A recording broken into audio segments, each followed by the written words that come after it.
to Picks with the Professor, the show where a real statistics professor gives you sports betting tips. This is Wednesday, April 17th, Major League Baseball. Again, recorded this on Tuesday afternoon. Only one game has happened, so nothing really to talk about on Tuesday. Did want to just mention, though, in lieu of doing a recap slide, which is weird because I feel like the recap slide should possibly be like what just happened, but with what we're recording right now, it's like, I've always said this, right? If I'm recording before the previous day, it's like Wednesday's show would recap Monday, and that gets weird. So I don't know. But doing that, I was looking through some of our, how we're doing. Obviously, first fives continue to do well. A and B grades. I believe I probably have set the criteria a little bit too high for those. So, there aren't very many A's and there aren't very many B's, but the A plus B grades on first fives are doing fantastic. And the A grade sides continue to perform well. We're up to a 6% ROI and 88 A grade sides as of right now. And so, the play of the day still just, struggling, right below 500, which is not ideal, of course.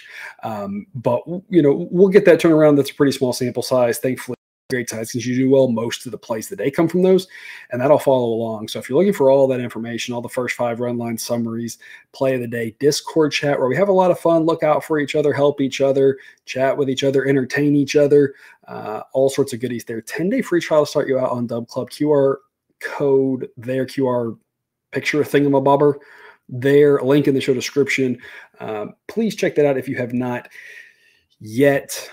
Supporting us helps us stay in business, which is obviously a good thing. If you're watching the show, you like watching the show, and so we need your support. We appreciate those of you who are already doing that. Some quick reminders here: pickswiththeprofessor.com/new will give you the information about the model, just a brief outline of it in case you're new here, and the community rules that we abide by around these parts. We are projecting an average game. I do not know what will happen in one game. There are going to be one game where weird things happen. Bad pitchers are going to look good. Good offense are going to look bad. Bad offense are going to look good. The White Sox are going to win a game.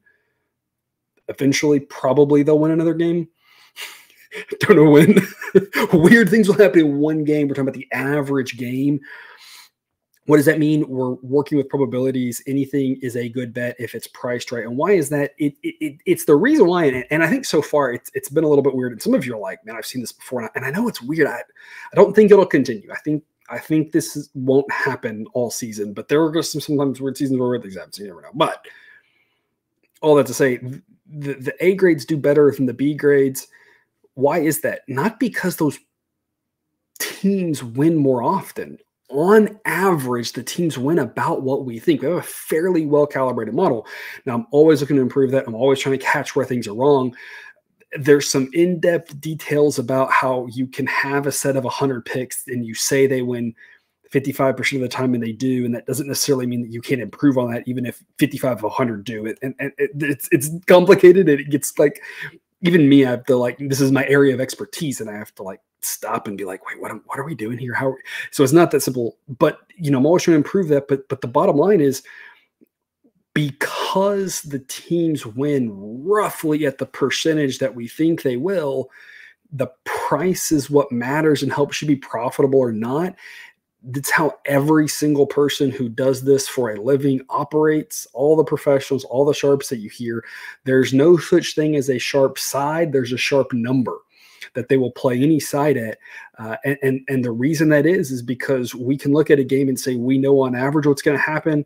And in the long run, how it's going to play out means I need a certain price in order for this to be a profitable venture. It doesn't mean it'll be profitable that one night, but it will be in the long run. And so those are the principles that we operate off of here as well. It's just sound, simple math. I'm not reinventing the wheel. I'm just following along what we've long known. Hopefully, I'm just giving you tools to help identify those prices a little bit better, whether you're using my model exclusively or just as a tool in your tool belt. Hopefully, that's the way we're looking at it. Weather can change, or about 24 hours for most of these games, a little bit less because there's a bunch of day games on Wednesday, but a lot of this weather can change. All those updates are on Dub Club. There are no locks in gambling. The A grades, kind of as I mentioned, they're the best value. What that means is not that they're going to win more necessarily. What it means is that when they win, the price is good enough so that they should be slightly more profitable than everything else. But as always, take what you like and leave the rest. If you could hit that like button, that helps us out in the algorithm. Helps other people find us when the like button helps us. We like it when you like it and appreciate that. We'll get to it here with a bunch of day games. Giants and Marlins will be the first one. Keaton Winn and Trevor Rogers is what is listed right now. When I pulled this, there was no line. It does look like there is a line that has just come out in the interim here, and so I'll talk about it a little bit more based off of what we're seeing here, because we would have a lean on this game, but the official is that there's going to be no pick on this game because there was no line. But we do think it's Keaton Winn and Trevor Rogers here. Pretty similar matchup with regards to the starting pitchers. Both of them are fairly decent. If you've been following along a couple of days, I did fix the lefty-righty thing, so it is printed right. It was just printed backwards, but now it is printed right. The Giants are a little bit left-handed heavy, a little bit weaker against the lefty. That's what Trevor Rogers is. Marlins are pretty balanced. Doesn't really matter what they're facing. The Giants will have an edge on offense, and they'll have an edge at the bullpen. The Giants are favored in this one. They should be favored in this one. The model only says that the Giants win this 52% of the time, despite having a bullpen edge, despite having an edge in offense. I think the reason why baseball is a sport that's a lot closer to 50-50 than you think. You take a lot of these same metrics and you put them in football, because the grades are not how far apart the teams are. Absolutely. They're relative to the league to help us understand. So when we say a team has an 83 grade offense and a team's 103 grade offense, that's a large difference relative to the differences in Major League Baseball, but the differences in offenses aren't that big. Like, obviously, yes, the Dodgers offense is better than, the White Sox offense, and that's the extreme case. But in this case, the Giants offense is better, but the gap between 103 and 83 is not the same as in college basketball, an offensive 83 and 103, or college football 103 and 83. The gap's a little bit smaller there. So the Giants have an edge on offense, have an edge at bullpen, but they don't have an edge at starting pitcher. Both of these guys are fairly respectable. They've both not done well coming out of the gate, but they both have promising underlying metrics. Decent enough, overall, that we think that'll kind of be a wash. The game's in Miami, so we've only got the Giants 52% to win. So the price should be minus 109. Right now, it looks like the model will be leaning towards Miami. I'm not going to be running to play this at the current price that I just saw. If I am playing the Marlins, it is probably a first five. I want no part of that bullpen. I've talked about it a lot this season. I'm not sure the model realizes how bad their bullpen is. The rating keeps going up and up. And Cousin Jared's talked about this as a guy who really I love it. It's like you can always chat with him on the Discord chat as well and ask his opinion. But as a guy who watches the model pretty closely, will tell you that as we're adjusting to what's happening, whether it's early in a season or a seasonal change or a trend or whatever, we kind of want to see the trend and see, like, have we hit a point where it stopped, or like we feel like we're there. And we don't know with the Marlins bullpen, right? They started off above average, but they've just been so terrible. And it's like, what we have them rated at now is our best guess based off what we've seen this season, plus what we know about these individual pitchers. It's a player-based model. But when the trend's like this sharp, this early, you just have to wonder. You're just like, I don't know. Like, it could be worse, and it could be better. We don't know. Like, it could just be some bad fluky things. And this, one team's grade for the Marlins relievers turns out to be a 105, in a couple weeks. Maybe they get closer to 100. Maybe it falls down to 120. Like, it's just got a lot of variance. Bullpens do in general. But this Marlins bullpen is just a big question mark. So right now we would lean towards the Marlins, but I'm really only dying to take them if it's first five. Those markets have not been established yet. The first five price needed for an A grade, whether it's run line or money line or reverse run line, are all available on Dub Club. We'll see that in the morning. Maybe we'll have an official pick on it, but as of now, we are passing on to that one. Twins, Orioles, 1:05 p.m. Eastern, about 60 degrees throughout the totality of this game. Wind to be blowing in at about 10 miles an hour. And so it's going to make this a fairly pitcher-friendly environment, given that the average temperature for a game in Baltimore is low 70s, so a little bit cooler, going to make the ball not fly as much. Wind blowing in is going to knock it down a little bit. Be fairly pitcher-friendly. Pablo Lopez doesn't need really any help, as good as he is, though I will point out he's not been fantastic this season. Not quite the same Pablo Lopez we've loved from an earned run perspective. But if you've been watching this week, I've been talking about it a lot, and I'll continue to make this point. So I apologize if it's, making the same point over again, but his underlying metrics are very okay, mid threes. He's still a very good pitcher that is much more predictive than ERA. ERA assigns him all the blame for certain things and none of the blame for other things. And so some of the advanced metrics do a better job of that. Not to say they're perfect, but they do a little bit more representative job, more predictive job of that. And I still think he's a fairly solid pitcher, very good pitcher. Tyler Wilson, on the other hand, also better than his ERA, but his underlying metrics so far in his 3 starts put him more in the mid-4s. He's been very mediocre all career for him. Run-of-the-mill pitcher, nothing great, nothing bad. 2 great bullpens. Baltimore's going to have the edge on offense, though. The model says they win this 52% of the time. They should be priced at -109. I'm going to jump on the Orioles at -105. It's a C grade pick. It's a C plus. It's basically a B grade. The threshold here is 105 for a B grade, but you're talking about there's math involved in the calculation, and so the B grade price, if it's -105 or better, is what the sheet will say, is probably like -104 point something that rounds to that. So it's technically not, it's close enough to a B grade. I think it's worth it. Early on in the season, you just kind of take a stance on some of these things and say, this is what I think. This is what I think is real. I think this team's better than people realize. I think this team's worse than people realize. We'll talk about the next team, the Brewers, right? I think their offense is a little better than people realize, right? And we just kind of you have your takes, your opinions. Once you get into May, you have enough data where you can be a little bit more data-based at this point. I'm not really sure at this point, but we've been backing the Orioles for a couple of years now, saying they're underrated. I want to back the Orioles every chance I get, at least until that proves me wrong. That doesn't mean they'll work. And of course, I'm recording this before Tuesday's game. They might lose Tuesday, and then I'll hate that, of course, since I want to back this Orioles team in every way, shape, and form. The model's what helps us say the price is good enough to go ahead and yes, you can do that. Or maybe you should hold off. Maybe you should look at different markets. Maybe you should, there's a lot of other fish in the sea type thing. Don't mess with it because the market. That's why I have the model to help kind of ground us there. So anytime there's any bit of Orioles edge, I think it's worth playing. They've just been such a good team to back, and they're a team that when the market doesn't correct to how good they are over a year and a half, one of the many, many ways I can disprove that the closing line value theory is questionable at best. But just another example of like, if it didn't correct all last year or at the end of the year before, like maybe we're still not figuring out how good the Orioles are as a market. And so maybe we should still be backing them. So that's what I'm going to try to do. Here's the thing, and why, this is technically a C grade, even though it's literally on the line of B and C. I don't mind playing at a C grade. Why is that? It's just a little bit less risk reward. Fading Pablo Lopez is never fun. He's still a really good pitcher. So, B grade would be more or less like 1.125 units according to our math. If you played as an A grade, it'd be 1.5 units. C grade would be risking 1 unit. So we're not talking about big differences, but some of these little things will add up.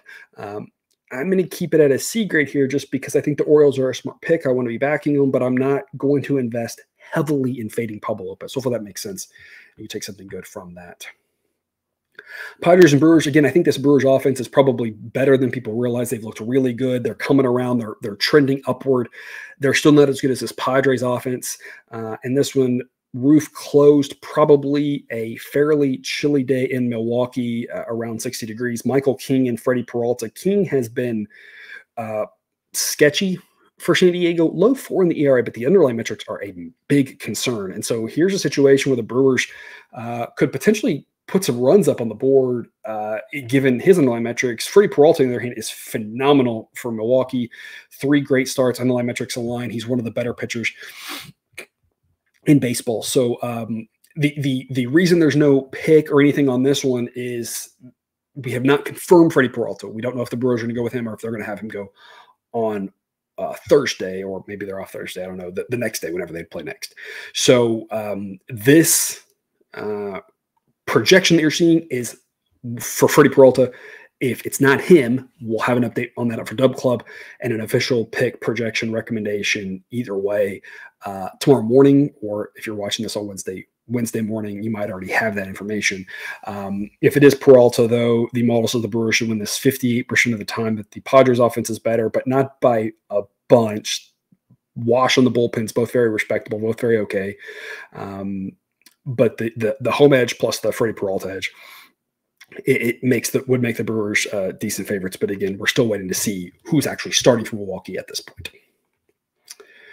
Pirates and the Mets, chilly one in New York, around 50 degrees. Wind will be blowing across, so we're really just looking at colder weather. Decent chance of rain is what it's looking like on this one. So this is one to keep an eye on, especially because if it does rain, does it get pushed to later in the day? Do they just call it early? I'm not sure exactly how long the rain will hold on. At this point, being 20 hours ahead of time, it's impossible to know. If it gets into the night game, will it get even colder because the front coming through? I don't know. I don't know how this will work. So something to keep an eye on weather-wise. If this game happens, a lot of rain possibility. So keep that in mind. If it does happen, we're looking at Bailey Falter and Luis Severino. Right now, the model would have a lean towards the Pirates because it's saying that the price should be a little bit less favorable to the Mets. The Mets are favored. They should be favored. The bullpens are basically a wash. The offenses are basically a wash. The starting pitchers are lean Severino. Here's the thing that concerns me about taking the Pirates in this game. There's two things. Number one, applies to all of these games. Wednesday betting, Thursday betting, Sunday betting can sometimes be a little bit more difficult because you have to look at bullpen usage and how the games have played out. The Mets used Diaz on Monday. Recording this before Tuesday's game, do they use him again on Tuesday? If they do and he's unavailable, he's by far their best reliever, and then the Pirates would have a bullpen edge. So if the Mets win on Tuesday, that kind of changes your outlook a little bit for Wednesday. If they don't, and he's rested, then it's fine, right? So on average, the bullpen situation on these Wednesday, Thursday, or Sunday games plays out kind of about the same. But then there's these random situations where it's like a team that won the first two games might actually be slightly less likely to win the next one because of how they've used their pen. If they've won them close, if they won them big, it shouldn't matter. So just a couple of like weird things to keep in mind on that here for this game and for all the games. Might be why the first fives have done really well. Might be why the first five markets are things to look into if you're with us on Dub Club, getting all that stuff, especially here for your Wednesday, Thursday games, because we don't have to care about the bullpens. We don't care who's won, who's been used, because we're mostly focusing on the starting pitchers. The second thing that's specific to this game, the model says that Severino's better than Bailey Falter. I agree with that. I'm not sure the gap isn't bigger. Severino's been pretty good his first three starts. His underlying metrics are really solid. He's a guy I was kind of high on coming into the season. Like, his projection is pretty bad because of how things have fallen apart for him and a lot of the question marks with him at this point trying to like rebound his career. But I mean, I'm looking at it and I'm like, man, all systems seem pretty go to me. So he's graded as a 101 because we can't just ignore the past. But the way he's looked so far, like, and we know he can be a pretty good pitcher, like there's a really good chance he's more like a 90 grade, and it's just going to take a few more starts for him to get there and prove that to the model. But the model's like going to make him prove it because it's not going to overreact. So he might be more like a 90. Bailey Falter's underlying metrics are worse than his projection. Like, he might be more like a 150. The gap between these starting pitchers might be bigger. So the model would lean Pirates. I'm not playing the Pirates unless the value's through the roof, because the model says Mets 55%, knowing that, or how I feel, and if you feel differently, don't make this manual adjustment. You know, you always take how you feel about this. My personal thought is the model says 55% of the Mets. When I dive into it, look under the hood, I think it's probably more like 56, 57, maybe 58 even. And so that minus 124 that the model says it should be, I would say should be higher. Now, that's not to say I'm dying to take the Mets. The price is minus 140 is not overly exciting because the Mets still are the Mets. I don't want to lay a big odds with them. And the Pirates have looked great so far this season, but it means I'm not dying to take the Pirates either. So a pass for now. We'll see how the weather plays out. This game may not even happen, so maybe a bunch of talk for nothing. But we'll see the weather. We'll see the first five markets, all that stuff. Update in the morning. Rangers and the Tigers, about 70 degrees for this game. Should be a very nice day in Detroit. Wind blowing in fairly strong from center field, talking about 10 to 15 miles an hour to start, picking up towards 20 miles an hour towards the end. So very strong wind blowing in. Temperature-wise should be nice. About an average day in Detroit here for average baseball game in Detroit, in that there are obviously games that are going to be hotter and colder, but this is pretty run-of-the-mill temperature-wise. So the ball should fly like normal, but the wind will be a big thing knocking it down. Dane Dunning and Tariq Skubal for this one. And right now, the model says this one's priced really well. Skubal is one of the best pitchers in baseball. Sideline has him as number 5. Keep in mind, DeGrom is 1. He's out. Strider's 2. He's out. I don't remember who 3 and 4 are, but I mean, Skubal's up there. I mean, this guy's fantastic. 2 ERA, 2.08 ERA, and underlying metrics in the upper 2s. I mean, low 3s. I mean, this guy is really good. We talked about him also. We talked about him last season. Love this guy. Dane Dunning, very meh, 4.50 ERA. Underlying metrics actually a little bit worse this season. Rangers offense is better. Bullpens are a wash. The Rangers bullpen's improving, getting better. As we go along, they're looking for the show. But the Tigers bullpen's always been solid. The Tigers should be favored. They are favored. Models is priced right on. So we're going to pass on the side here for the full game. Maybe the first 5 market offers us something in the morning. Maybe not. Maybe we just say it ain't worth it. Even the total market doesn't even look good right now. And I'm not giving out total picks on this show for a couple of reasons. Mainly, most of these games have weather that matters, and I don't want to give out a total for thousands of people watching this show when it's relying on weather 24 hours in advance. That could easily change. We've been betting on that before in the past. So it's mainly weather related there. But if the weather doesn't change even right now, this total of 7.5, the model says 7.6. So even the total market doesn't play off a lot. Sometimes I'll say there's no side pick, but hey, check out the total market, right? Even this one looks priced really, really well. If the Rangers offense wasn't so good, or if Dane Dunning was a little bit better, I'd say let's go under 7.5. But like Skubal, if he's going to give up some runs, like this Rangers offense might put up a couple. The Tigers offense isn't great, but if they're going to score, they might score off of Dunning. Like it's kind of one of those where I wouldn't feel great about going over, especially with this wind. But like at least for right now, it's like I'm not really sure I'm loving it. So like I said, for me right now, it would kind of be like under or pass, but the model doesn't even say that's very good. So right now, just passing on this one. We'll see what the morning offers. Maybe you'll have a pick on it then. Orioles and the White Sox, and I mentioned previously there was a time when betting on the White Sox was profitable, mainly because when you were losing basically nothing, and when you were winning a lot. That was because when they were 2 and whatever, and they haven't won a game since then. So obviously now that's not the case, and they're really showing themselves to try to be one of the worst teams, in modern day baseball history. They had that one win against the Braves where they were massive plus odds. They had a win against the Guardians where they got some big plus odds. But all of a sudden now you're seeing what I've been saying, which is like, we're going to have to pick our spots with this White Sox team. We're going to have to get a great payout. Nothing is changing with that. I don't see any reason why that would change here. The model would lean us towards the White Sox again, but it's a pass for me. I could not back the White Sox. It's not a strong enough edge to be worthwhile. A couple things. First off, this Royals offense, I'm going to be really curious to see their offensive rating. 92 is really good. It's by far better than anything they had last year. Last year, their offense was probably upper 70s, low 80s. It's like the Marlins bullpen I mentioned. Like, it's going up. I don't know where it'll go. Like, so far you have to be really impressed. I mean, Bobby Witt Jr. just looks unstoppable. You have some other guys who are playing fairly well.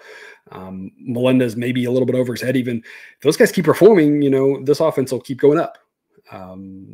I don't know if it will. I'll just be curious to see where it's going to go. So that's kind of number one thought. Number two, Michael Wacha is in a similar boat. A guy who 4 ERA, underlying metrics though are really promising, but his projection isn't great because he's been just a very mediocre pitcher over his career, but like so far so good. Maybe there's something in the water in Kansas City this year. All those starting pitchers look really good. I think Wacha might be one of the weaker ones.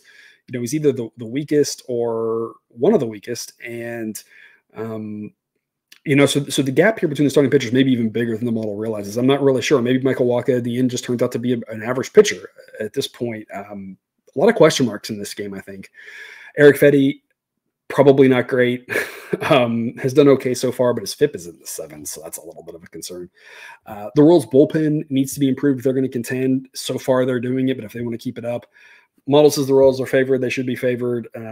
But, the A-grade threshold for the White Sox at plus 165, I'm not even sure if it gets to plus 165, I'd be playing it. If I'm going to play the White Sox at this point, I'm going to play the first 5 market and get out of Dodge if I can.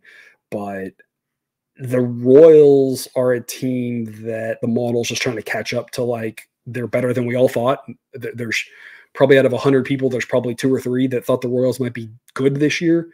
And maybe that's not true. Maybe the Royals will still end up being the Royals, but like maybe this team's actually pretty solid. And so the model's just trying to catch up and figure that out and adjust. And so until it's really figured out where the Royals are, I'm not taking the White Sox against them, that's for sure. So I'm definitely passing on taking the White Sox unless the value's through the roof, and it's not there. So no pick for me on that one.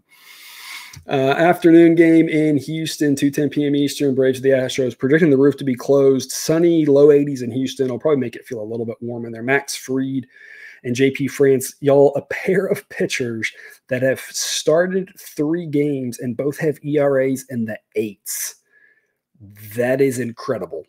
I mean, that's just like full stop. Just like, let's just bask in that.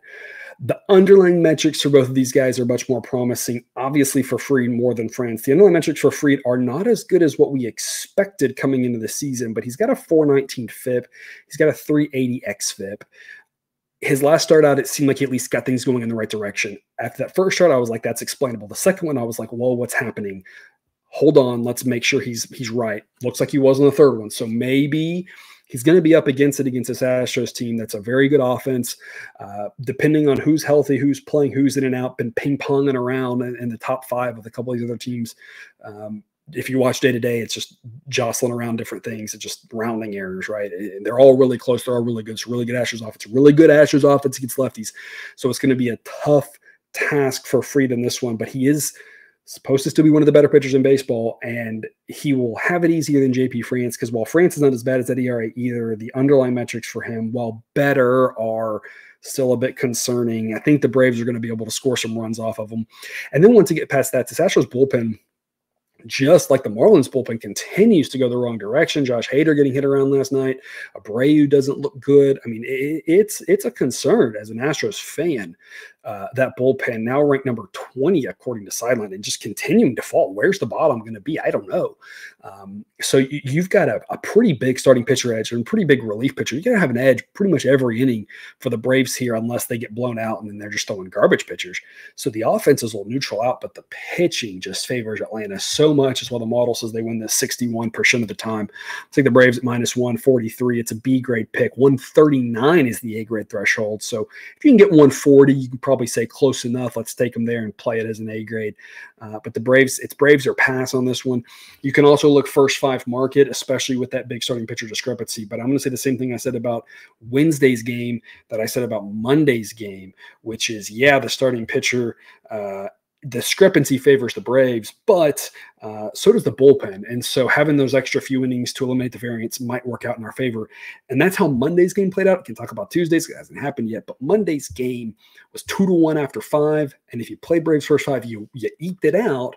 But you were literally one thing happening over 100 some odd pitches of not winning that one, either pushing it or losing it. But by the time the full game happened, and you wouldn't have expected it to be Hader, but by the time the full game happened, the Braves ended up winning by 5, I think. So that's where the full game helps us, because those relievers for the Astros are just got a lot of question marks, and the relievers for the Braves are fairly trustworthy. It doesn't mean they won't blow a save here and there, but overall pretty good.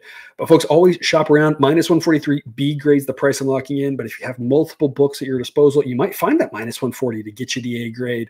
If you don't have an account with them yet, BetUS is one of those places that should be part of your repertoire. 125% bonus on your first 3 deposits ever that you make. Link in the show description.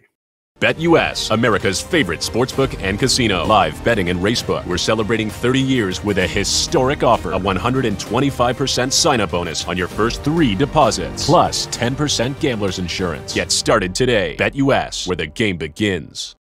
A couple of games at 3 p.m. Eastern, Yankees and the Blue Jays. A very chilly one in Toronto. Low 40s, expecting the roof to be closed there. Marcus Stroman and Kevin Gausman. Gausman's ERA through 3 starts, 11.57.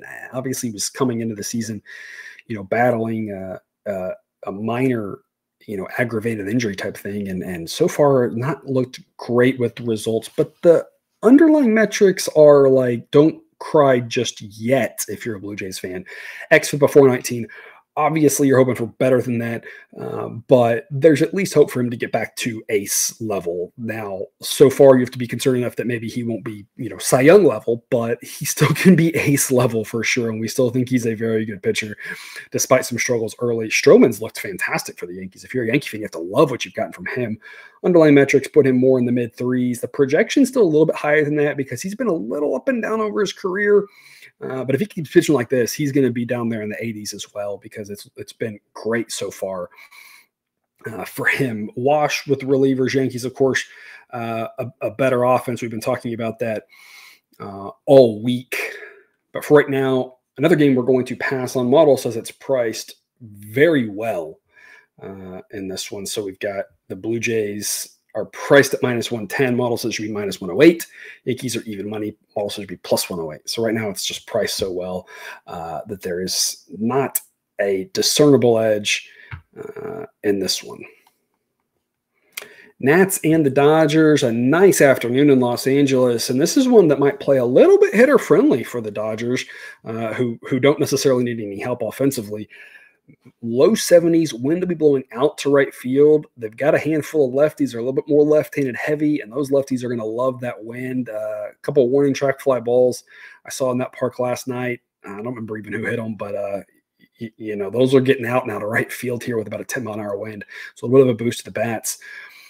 No line on this game yet, and you're like, yeah, I know, because that's the way it goes. The Dodgers are not deciding who they're going to pitch. They've got so many injuries, and so we do not know who they're going to have. Jake Irvin for the Nats has been better than his rating so far this year, so his rating is improving, but we still aren't optimistic about him, and obviously think he's going to have a hard time shutting down the Dodgers. Nats relievers are very respectable, other than, of course, if you backed them Sunday, that didn't go well. But the Dodgers, massive edge on offense. And we're projecting right now, this is just, I'm going off of Fangraphs, one of their top pitching prospects, Landon Knack, to pitch, who projects to be pretty run-of-the-mill average. If it is him, we would be looking at 2 out of 3 chance the Dodgers win. So no pick on this one because there's no line. So giving you the information. If it's that, if it's not, we'll update Dub Club accordingly. Cardinals and the A's, 3:30 p.m. Eastern, 70 degrees in Oakland, wind will be blowing out. Ball tends to carry a little bit better there in the afternoon, something to take note of. Steven Matz and Paul Blackburn. Matz has been great, a guy I've been talking about here for a while. I think he's a pretty solid pitcher, better than people realize. The xFIP's a little bit concerning, but the FIP's below 3. So kind of depending on which eye you close there, you can make a case that he's even that while the 1.8 ERA won't stick, he's still a very good starting pitcher, which might appear to be the Cardinals' strength this year. They seem to have a couple new arms there. Go with a guy like Matz, who they got last year, looking pretty strong there on top of a strong bullpen.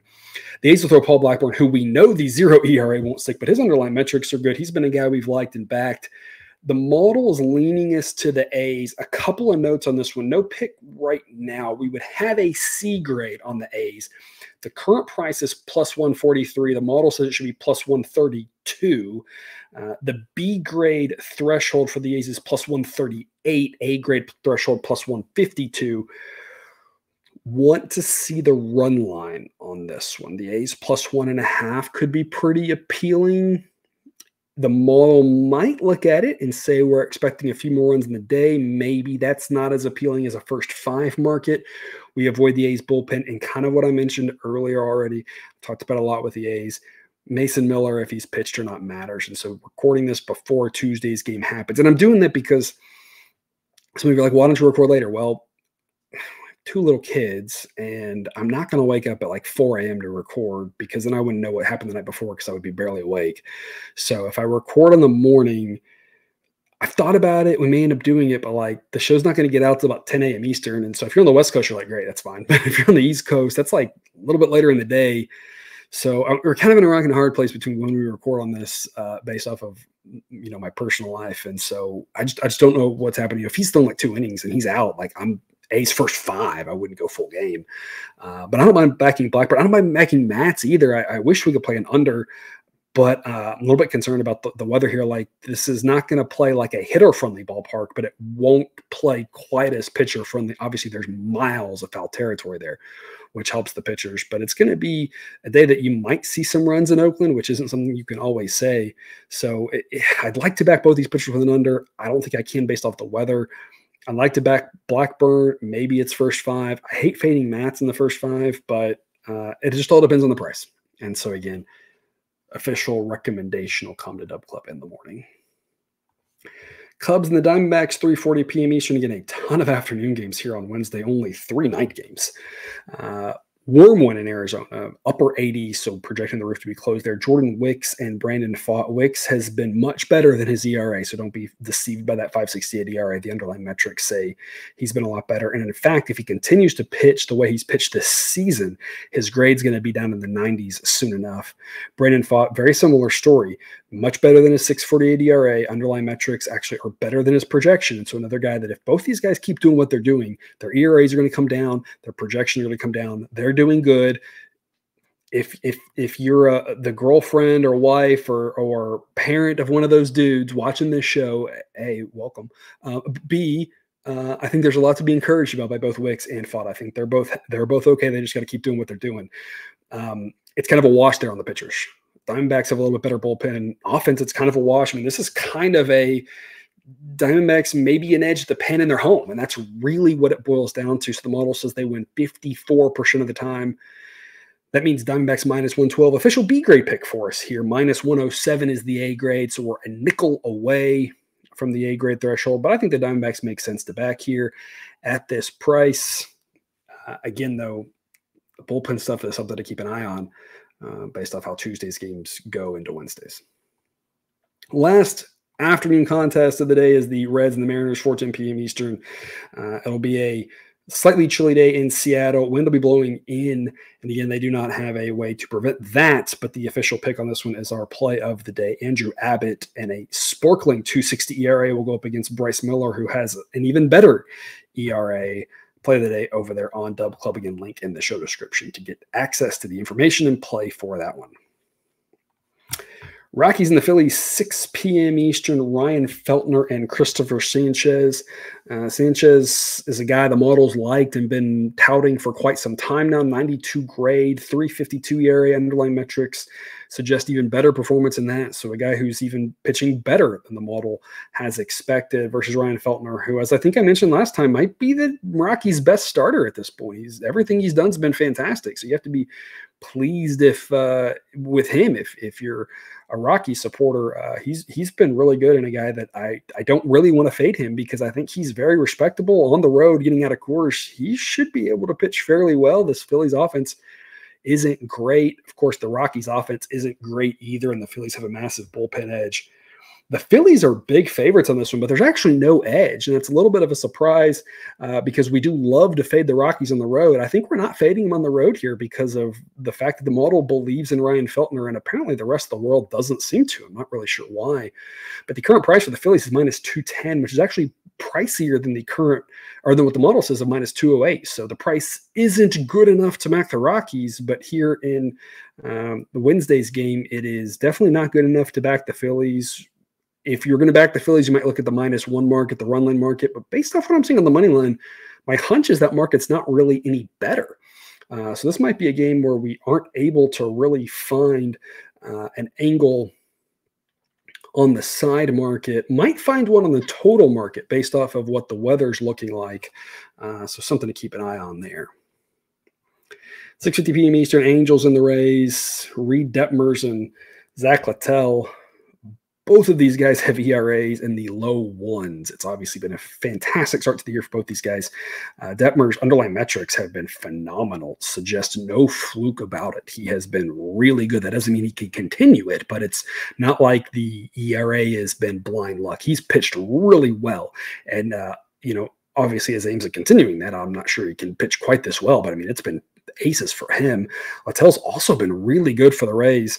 Both these offenses are respectable. The Rays, of course, have a big edge at the bullpen, and that's the difference in this one, is that the Rays being at home with that bullpen edge, model says they win this 58% of the time, makes the Rays minus 120 in A grade. I cannot underscore just how much the bullpen matters here. And I know that Monday the Rays had a lead and their bullpen blew it, but we're not going to overreact to one game. This Angels bullpen, the model has no faith in whatsoever. And the other thing I think that's worth pointing out, and you might have seen that on that last slide, but the Angels are a little bit right-handed heavy, and their offenses that are overall about the same gets weaker when compared when facing a righty, whereas the Rays are also a very right-hand heavy team, gets better facing a lefty. The difference between these teams facing the handedness of the starting pitchers in this game is about a full standard deviation. And that's, I think, where our big edge comes in. So, we didn't get the Rays on Monday. We passed on them here on Tuesday, kind of saying, hey, the model doesn't really like the Angels. Like, I need good enough value. I think the value's here. I think people are kind of missing that, assuming we have normal lineups, and so you never know what's going to happen on that, of course, who might have a rest day, but assuming we have normal lineups, while both of these pitchers are really good, and I think that Detmers is actually the better pitcher, the fact that the Rays are going to be able to throw out a bunch of really good righties against him as a lefty means they're set up to have as much success off Detmers as almost any team in the league is. Whereas the Angels offense really wants to be facing a lefty themselves and has to go up against a righty. Now you say that edge is going to be diminished for the back part of the game, and the model understands that. The model only gives the team that edge for however long we're projecting the starter to go. But that's when you get into the weaker Angels pitchers, and it won't really matter the handedness because the model doesn't think they're overall very good. Doesn't mean they can't have a good night. They had a great night Monday, but doesn't mean it's something that we project as a likely occurrence.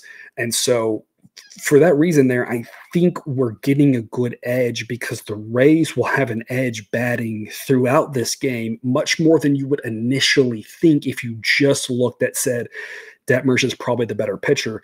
The handedness, the heavy-handedness of both of these lineups being so right-handed heavy is going to potentially be the game changer in this one and just shifts the Rays probability from 55, 56, 57 up into the mid-upper 50s, and that's what makes minus 120 an A-grade pick, just eking into the A-grade threshold, but one of the stronger plays on the day.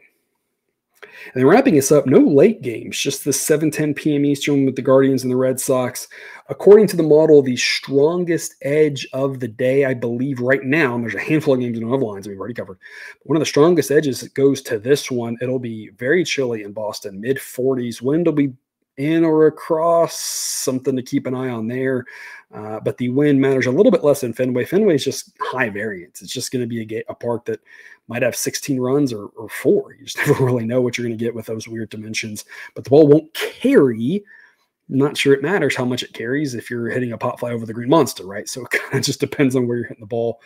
Ben Lively for the Guardians coming over from the Reds gets a 115 grade. He'll be making his season debut for them versus Tanner Houck, who's been fantastic for Boston. Another guy, not just the first one I mentioned today, but great ERA, great underlying metrics. If he continues to do what he's doing, his rating is going to continue to get better and better and better. 89 grade now, could end up towards the low 80s with how he's looked. He's been fantastic. The counter is that this Red Sox lineup is really weak. We're still a little bit uncertain at this point exactly what's happening with a couple of their better players after that collision. The bullpen favors Cleveland. The Guardians just got to survive the first part of this game. The model says they win this almost 50% of the time, 48%, and that's what makes plus 129 an A-grade pick. Anything plus 121 or better gets that grade. To me, the bottom line on this one, the model, I built the model to do this specifically, is to say, yes, the Red Sox have a huge starting pitcher edge. And if you're playing the Guardians, you don't want to play them first 5, unless you're getting an amazing price, of course, because the Guardians are have made a lot of comebacks lately. And part of the reason they're going to make a lot of comebacks this season is their bullpen's good. And when you have a game like this, you're just trying to hold on for as long as you can, keep it tied, keep it a 1-run game, and then come back and win. They've done it a lot this season. And that might be the playbook here. I don't know. But the benefit for them, having a guy like Ben Lively, who's not supposed to be a good pitcher, is they don't need him to do a bunch. They don't need him to go 3 times to the lineup. I'd be surprised if they asked him to. I'd be shocked if they asked him to go 3 times in the lineup. They're only going to be looking for him to go twice in the lineup, 4 innings, 5 innings at most. And they've got a bunch of good bullpen arms. You contrast that with putting him on a different team that doesn't have a good bullpen, and then it's a little bit tougher because now you're trying to say, now he needs to go a little bit deeper. We got to say we don't want to pitch this guy, that sort of thing. And the Guardians don't have those qualms. And so bad pitchers get better with better bullpens because they aren't asked to do as much. They probably get a little bit better with better offenses too. And if you're playing behind this Guardians offense that's looked fantastic so far to start the season, you get a little bit better too because you feel like you can make a mistake and it's not the end of the world. You're not pitching every pitch on the edge of your seat because you know your guys can score, right? And so the model's not built to take that into account. That's just kind of a side note. The model is built to say a 115 on this Guardians team is going to hurt them less than a 115 on a team like the White Sox, who's then is going to be like trying to get them more outs, or they're going to turn to a really bad pitcher. And so that's part of the reason why the model gives us value on the Guardians here, I think, is saying the Guardians may hang in there, they may come back, but the edge that the Red Sox have is only at starting pitcher, and the Guardians bullpen can mitigate that a little bit. And then the Guardians offense can help mitigate that the rest of the way because the Red Sox offense just does not project very well. The Guardians offense does. So Guardians plus 129, a great pick to wrap us up. And that's our show here for Wednesday. Everyone, thanks for watching. Remember, more on Dub Club, that link there or in the show description. Get you that 10-day free trial. Get your picks when you can't watch the show, summaries, all sorts of information. I try to make it worth your money. Check it out if you have not yet. And as always, best of luck. And remember, you can eat your betting money, but please don't bet your eating money.